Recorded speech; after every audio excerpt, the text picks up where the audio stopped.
The forest floor was cold and silent under the watchful gaze of the silver moon. Suddenly, a streak of azure light tore through the canopy, hitting the ground with a soft, heavy thud.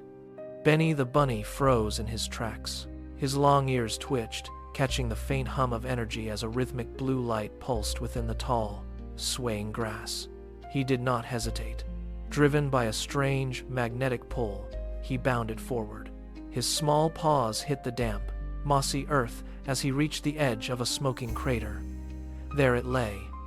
The star was dimming, its edges flickering like a dying candle in a cold wind. "I have to get you back," Benny whispered, his heart racing. Benny carefully scooped the warm, vibrating light into his small satchel. A bird landed on a low, gnarled branch, its eyes reflecting the star's fading glow. "The woods are shifting tonight, Bunny. Stay on the path," the bird chirped with a note of caution. Benny nodded, adjusted his strap, and stepped into the deep shadows. Soon, the sound of rushing water filled the air. He reached the riverbank, where the water churned violently against jagged, black rocks. The current looked deadly. He searched frantically for a crossing until he spotted a fallen log. He crawled across slowly, his claws digging deep into the slick, wet bark as the spray soaked his fur. He reached the other side, shivering but determined. The true climb began. Benny scrambled up the steep, rocky hill, his breath coming in sharp, ragged gasps.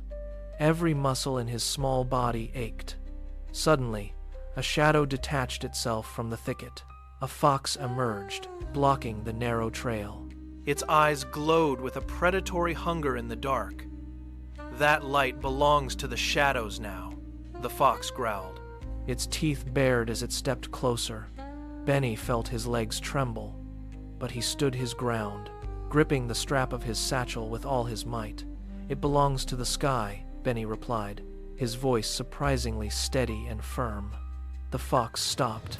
It circled him once, sniffing the air, then dipped its head in a silent gesture of truce.